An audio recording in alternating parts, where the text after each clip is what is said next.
Hello guys, now in this video we will discuss the topic that is called REPS। Previous video में हमने पढ़ा था antipsychotic, ठीक है। अब हम एंटीसाइकोटिक के भी साइड इफेक्ट पढ़ रहे हैं, उनको हम क्या बोलते हैं, that is called extra pyramidal symptoms, ठीक है। बहुत इंपॉर्टेंट टॉपिक है ये हमारा। अगर आपको एंटीसाइकोटिक पढ़नी है तो साथ में आपको ईपीएस भी पता होना चाहिए, क्योंकि इसमें मोस्ट प्रोबेबली हर नॉर्सेट में एग्जाम में क्वेश्चन आते ही आते हैं। इस बार भी नॉर्सेट 8 में प्री में और मेंस में हमारा ईपीएस का एक क्वेश्चन आया था, ठीक है। तो याद रखना इसका, ठीक है। ईपीएस अगर आपको पूछा जाए किसका साइड इफेक्ट है, तो मैं बोलूँ most common side effect of antipsychotic, ठीक है। ओके, एक टर्म तो ये याद रख लेना, आपको पूछा जाए मोस्ट कॉमन साइड इफेक्ट क्या है एंटीसाइकोटिक का, that is called EPS. Okay, जो ईपीएस है मतलब क्या है, ईपीएस में that is fine motor movement, ठीक है। ईपीएस मतलब जो फाइन मोटर मूवमेंट हो रही है after taking antipsychotic, that is called EPS. Okay, fine motor movement. Okay, अब आपको इसमें से ये पूछेगा दैट इज कॉल्ड कि मोस्ट कॉमन ईपीएस कौन सा है, अर्लीस्ट ईपीएस कौन सा है, सेकंड मोस्ट कॉमन कौन सा है, रेयर या लेट या इरिवर्सिबल कौन सा है, लेट है या रेयर है, या फिर मैं बोलूँ रिवर्सिबल है, इमरजेंसी कंडीशन है, वो कौन सा ईपीएस है, ठीक है। तो वो सब आपको पता होना चाहिए। मैं अगर बात कर रही हूँ फर्स्ट या अर्लीस्ट ईपीएस की, ठीक है, first and earliest EPS is known as are acute muscular dystonia, ठीक है। ये याद रखना, ये बहुत इंपॉर्टेंट है, ठीक है। Acute muscular dystonia is known as first and earliest EPS है, ठीक है। अगर आपको पूछा जाए मोस्ट कॉमन ईपीएस कौन सा है, दैट इज कॉल्ड एकेक्सिया, ठीक है, दैट इज कॉल्ड एकेक्सिया। आपको पूछा जाए second most common, that is called pseudo parkinsonism, ठीक है। सूडो पार्किंसोनिज्म क्यों बोलते हैं, ये ड्यू टू मतलब लाइक डिजीज कंडीशन के कारण नहीं हो रहा है, ये हो रहा है due to antipsychotic, that is called are pseudo parkinsonism. आपको पूछा जाए रेयर या लेट या फिर बोले इरिवर्सिबल, ठीक है, जो सबसे बाद में आता है, जो सबसे मतलब रेयर है और इरिवर्सिबल, अगर एक बार हो गया तो वो ट्रीट नहीं होता, उसको हम क्या बोलते हैं, that is called a tardive dyskinesia, ठीक है। Then last one is are rare, मैं बोलूं या मोस्ट सीरियस अगर आपको पूछा जाए, और हम बोले साइकेट्रिक इमरजेंसी, ठीक है, या फिर आपको बोला जाए रिवर्सिबल, तो वो कौन सा है हमारा, या बोलो रिवर्सिबल, तो वो कौन सा हमारा NMS, that is called neuro malignant syndrome, neuro malignant syndrome, ठीक है, neuroleptic malignant syndrome, that is called rare and most important. ये बहुत इंपॉर्टेंट है, आपको ये क्लासिफिकेशन पता होना चाहिए कि फर्स्ट मोस्ट कॉमन कौन सा है, सेकंड मोस्ट कॉमन कौन सा है, मैक्सिमम जो मोस्ट कॉमन है वो कौन सा है, लेट कौन सा है, फर्स्ट कौन सा आता है, तो ये सारे जो है आपको याद करने, ठीक है। अब हम वन बाय वन जो है वो डिस्कस करते हैं। सबसे पहले आता है हमारा दैट इज कॉल्ड कौन सा, acute muscular dystonia, acute muscular dystonia, ठीक है। अच्छा, एक्यूट मस्कुलर डिस्टोनिया में इतना याद रखना है, इसमें मेजरली 3 सिम्टम्स जो है वो देखने को मिलते हैं। एक है हमारा ड्रूलिंग ऑफ सलाइवा, ठीक है। आपको डायरेक्टली क्वेश्चन आएगा, एक पेशेंट है वो एंटीसाइकोटिक ले रहा है, उसमें ड्रूलिंग ऑफ सलाइवा, तो आपको समझ जाना चाहिए वो किसकी बात कर रहा है, that is called are muscular dystonia, ठीक है। सेकंड इसमें क्या रहता है, ओकुलो गायरिक क्राइसिस, ठीक है। देन नेक्स्ट हमारा रहता है टोटिकोलिस, ठीक है। अच्छा, एक और अगर आपको पूछा जाए ओक्लोगायरिक क्राइसिस है क्या, ओक्लोगायरिक क्राइसिस मतलब फैट एक्यूमुलेशन बिहाइंड द आई, ठीक है। इसमें क्या होता है, फैट एक्यूमुलेशन, आईज के पीछे क्या हो जाता है, फैट एक्यूमुलेशन हो जाता है बिहाइंड द आई, उसके कारण क्या होता है, अप रोलिंग या मैं बोलूं अप लिफ्टिंग ऑफ आई, ठीक है, अप रोलिंग ऑफ आई। अच्छा, अगर अप रोलिंग ऑफ आई हो जाएगा तो उसके कारण क्या होगा, मतलब लाइक ऊपर को देखेंगे तो वो लाइक डेंजर आई की तरह देखने को लगेगा, ठीक है, डेंजर आई भी इसको हम बोलते हैं। अगर आपको पूछा जाए ओक्लोगायरिक क्राइसिस का मतलब क्या है, इनवॉलंटरी आई मूवमेंट हो रही है, क्यों हो रही है, बिकॉज फैट एक्यूमुलेशन हो गया है बिहाइंड द आई एंड उसके कारण अपराइट या अपलिफ्टिंग ऑफ आई जो है या अपरोलिंग ऑफ आई देखने को मिल रहा है और also known as are danger eye. अच्छा अगर आपको पूछा जाए ड्रग ऑफ चॉइस क्या है हमारी इसकी, दैट इज कॉल्ड डाइफेनहाइड्रामाइन। ठीक है याद रखना, डाइफेनहाइड्रामाइन या फिर डाइफेनहाइड्रामाइन ऑप्शन में नहीं है तो हम बोल सकते हैं बेंचट्रोपिन मिसलेट। ठीक है ये याद रखना। ठीक है एक और जो इसमें सबसे इंपॉर्टेंट पूछा जाता है कि ये जो ओक्लोगायरिक क्राइसिस है वो कौन सी एंटीसाइकोटिक, वैसे तो एंटीसाइकोटिक पर स्पेसिफिकली पूछा जाए that is called haloperidol.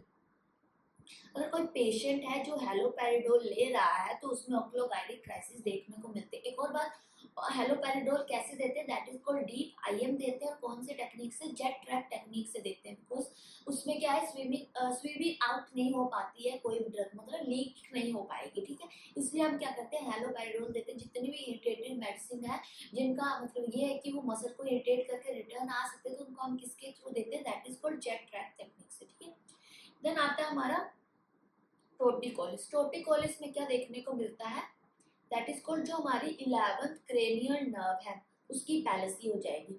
11th cranial nerve कौन सी है, that is called accessory cranial nerve. ठीक है अब एक्सेसरी क्रेनियल नर्व का काम क्या था, शोल्डर को मूव करवाना है ना, तो मैंने क्या बोला उसकी पैलेसी होगी तो शोल्डर मूवमेंट नहीं रहेगी, मतलब क्या होगा, स्पाज्म या फिर पेन रहेगी of one side of neck. ठीक है जिस साइड की मसल क्या है डैमेज होगी उस साइड में मूवमेंट नहीं रहेगी और वो पेन कॉज करेगा, या मैं बोलूं वन साइड क्या हो जाएगी, नेक मूवमेंट। ठीक है वन साइड नेक मूवमेंट। अच्छा और एक और बात, ये टोटिकोलिस देखने को क्यों मिलता है, किसके कारण, दैट इज कॉल्ड स्टेनोक्लीडोमेस्टोइड मसल का डैमेज होना। ठीक है डैमेज किसका हो जाता है, ऑफ स्टर्नो क्लीडोमेस्टोइड मसल। ठीक है आपको पूछा जाए कौन सी मसल जो है 11th क्रेनियल नर्व का डैमेज होती है तो आपको पता होगा एक्सेसरी नर्व होती है, और मसल पूछी जाए तो स्टर्नोक्लीडोमेस्टोइड मसल। ठीक है अच्छा इसमें अगर आपको आपको मतलब ट्रीटमेंट पूछा जाए, देखो स्पेसिफिक ड्रग ऑफ चॉइस इसका कुछ नहीं है, ट्रीटमेंट की अगर मैं बात करूं तो अब पेन है तो पेन के लिए हम क्या कर सकते हैं, नसेट्स दे सकते हैं। ठीक है दूसरा हम क्या दे सकते हैं, बेंजोडाइजापाइन। ठीक है अच्छा बेंजोडाइजापाइन में भी स्पेसिफिकली पूछा जाए दैट इज क्लोनाजिपाम। ठीक है ये याद रखना। ठीक है ओके हमने क्या क्या पढ़ा अभी तक, हमारा जो है एक्यूट मस्कुलर डिस्टोनिया जिसमें 3 सिम्टम मोस्ट कॉमनली देखने को मिलते हैं, drooling of saliva, then oculogyric crisis.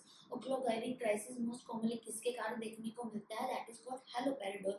उसमें क्या होती है, डेंजर आई देखने को मिलती है, अपरोलिंग ऑफ आई हो जाता है, ड्रग ऑफ चॉइस रहती है बेंचट्रोपिन मिसलेट एंड आर डेंड्रोलियन सोडियम। ठीक है देन टोटिकोलिस है तो 11th क्रेनियल नर्व की पैल्सी हो जाएगी, स्टेनोक्लीडोमेस्टोइड मसल डैमेज हो जाएगी, और इसमें जो हमारा ट्रीटमेंट रहता है दैट इज कॉल्ड, हम नसेट्स दे सकते हैं टू ट्रीट द पेन, या फिर हमारा spasm, and बेंजोडाइजापाइन that is clonazepam specifically देते हैं। अच्छा अगर उसने आपको स्पेसिफिकली पूछ रहा है कि that is called drug of choice of acute muscular dystonia, अगर डायरेक्टली मस्कुलर डिस्टोनिया का पूछ रहा है दैट इज कॉल्ड प्रोमेथाजाइन। ठीक है ये याद रखना। अगर वो तो मतलब लाइक इंडिविजुअली पूछ रहा है, अक्लोगायरिक की पूछ रहा है, टोटिकोलिस की पूछ रहा है, तब तो आपको पता है क्या क्या, बट अगर वो स्पेसिफिकली सीधा ही पूछ रहा है कि मस्कुलर डिस्टोनिया की क्या होगी, दैट इज कॉल्ड प्रोमेथाजाइन, याद रखना। ठीक है ये था हमारा acute muscular dystonia. Then second one is are akathisia. ठीक है एकेसिया का अनदर नेम क्या है, that is called also known as वोकिश टोकिश, और इसमें से ही क्वेश्चन आया था हमारे नोटसेट 8 प्री में और मेंस में, वोकिश एंड टोकिश। ठीक है जो वोकिश एंड टोकिश है मतलब क्या है, पेशेंट में सब्जेक्टिव फीलिंग रहेगी डिस्कम्फर्ट की, आपको ही पता है हमें पता है कि जब भी डिस्कम्फर्ट होता है हमें या पैनिक अटैक आते हैं तो हम क्या करते हैं, दैट इज वोक करेंगे टॉक करेंगे है ना, तो that is called subjective feeling of discomfort. ठीक है पेशेंट कैसा होगा, रेस्टलेस, और उसमें क्या होगा, हम बोले तो लाइक स्ट्रॉन्ग डिजायर होगी या strong urge to walk and talk, ठीक है। इसको हम क्या बोलेंगे, एक्केसिया। आपको क्वेश्चन आ रहा है कि एक पेशेंट है वो सिट स्टिल नहीं बैठ पा रहा है, तो आपका कौन सा ईपीएस है, तो हमें समझाना चाहिए वो किसकी बात कर रहा है, वोकिश एंड टोकिश की, दैट इज कॉल्ड एक्केसिया, ठीक है। एक्केसिया में सिम्टम्स कब लाइक देखने को मिलते हैं, that is called with in 50 to 60 days, ठीक है। अगर आप कोई भी एंटीसाइकोटिक ले रहे हो तो उसके 50 to 60 डेज के बीच में आपको क्या देखने को मिलता है, एक्केसिया। एक्केसिया की अब ड्रग ऑफ चॉइस पूछी जाती है, दैट इज कॉल्ड प्रोपेनॉल, ठीक है। ओके, ये याद रखना, आपको बोला जाएगा एक पेशेंट है उसमें वोकिश एंड टोकिश प्रेजेंट है, तो आप क्या ट्रीट करोगे, दैट इज कॉल्ड, हम क्या देंगे उस पेशेंट को, प्रोपेनॉल, ठीक है। देन हम बात करते हैं हमारा थर्ड ईपीएस का, सूडो पार्किंसोनिज्म, ठीक है। सूडो पार्किंसोनिज्म से ही समझ लो, मैंने बोला था डायरेक्टली डोपामिन का लेवल कम नहीं हो रहा है, क्या हो रहा है, एंटी साइकोटिक उसको कम कर रही है, ठीक है। तो हम क्या करेंगे, डोपामिन एगोनिस्ट देंगे, ठीक है, समझा गया। सूडो पार्किंसोनिज्म, ठीक है। सूडो पार्किंसोनिज्म से ही समझ आ रहा है क्या होंगे, जो पार्किंसोनिज्म जो डिजीज है उसमें जो सिम्टम्स प्रेजेंट रहते हैं सेम एज इट इज ही सिम्टम्स रहेंगे, बट इसका जो मेजर कॉज है वो कौन है, हमारा एंटीसाइकोटिक, ठीक है। तो याद रखना इसमें सूडो सूडो जो हमारा पार्किंसोनिज्म है, सॉरी या तो मैं बोलूं पार्किंसोनिज्म के सिम्टम्स प्रेजेंट रहेंगे, ठीक है, पार्किंसोनिज्म सिम्टम्स प्रेजेंट, ठीक है। अच्छा, एक और अगर आपको पूछा जाए वो क्या क्या, हमें सभी को पता है पार्किंसोनिज्म में क्या क्या सिम्टम्स रहते हैं, एक तो कोग बील होता है पेशेंट का, जो गेट है वो कैसा होगा, कोग बील गेट रहेगा या शफलिंग गेट रहेगा, है ना, ठीक है। और क्या होता है हमारा, दैट इज कॉल्ड, मैं बोलूं तो pin rolling tremors, pin rolling tremors. अच्छा, एक और बात आपको बोला जाए, क्वेश्चन आ रहा है और वो बोल रहा है कि पेशेंट है उसमें पिन रोलिंग ट्रेमर है, तो नर्सिंग रिस्पॉन्सिबिलिटी क्या रहेगी, होल्ड द ऑब्जेक्ट, ठीक है, कि हमने कोई भी ऑब्जेक्ट क्या करना है उसके हाथ में पकड़ाना है ताकि जो उसका पिन रोलिंग मूवमेंट है वो स्टॉप हो जाए। पिन रोलिंग मूवमेंट ऐसे ऐसे रहेगी, जब हम कोई ऑब्जेक्ट उसके हाथ में दे देंगे तो ऑब्वियस सी बात है वो मूवमेंट क्या है, स्टॉप हो जाएगी। देन साथ में और क्या रहता है, मसल रिजिडिटी, ठीक है। सारे ही सिम्टम्स हमारे किसके हैं, पार्किंसोनिज्म के हैं, ठीक है। देन हमारा ब्रेडिकाइनेसिया, जो मैं बोलूं फेस की लुक कैसा हो जाएगा, that is called mask like face, mask like face, ठीक है। ये सारे ही सिम्टम्स किसमें देखने को मिलेंगे, सूडो पार्किंसोनिज्म में। अच्छा, मैंने अभी बोला सूडो पार्किंसोनिज्म है तो ड्रग ऑफ चॉइस क्या रहेगी अगर आपको पूछा जाए, और इसमें से हमेशा याद रखना डायरेक्टली क्वेश्चन ऐसे ही आता है कि एक पेशेंट है उसमें क्या है, कोगविल गेट है उसका, शफलिंग गेट है उसका, उसमें पिन रोलिंग ट्रेमर्स है, तो कौन सा ईपीएस है, ठीक है। या तो वो ऐसे पूछेगा या वो बोलेगा कि आप क्या ड्रग ऑफ चॉइस लोगे, तो ड्रग ऑफ चॉइस रहेगा हमारा बेंच हेक्सोल, ठीक है, बेंज हेक्सोल। ये जो बेंज हेक्सोल है वो क्या है, हमारी एंटीकोलिनर्जिक, ठीक है। ये याद रखना, या तो वो डायरेक्टली बोल देगा एंटीकोलिनर्जिक ड्रग को देंगे, या तो वो बोलेगा बेंज हेक्सोल जो है वो हम देंगे, ठीक है। अच्छा, नेक्स्ट जो हमारा ईपीएस है, fourth EPS, that is called tardive dyskinesia.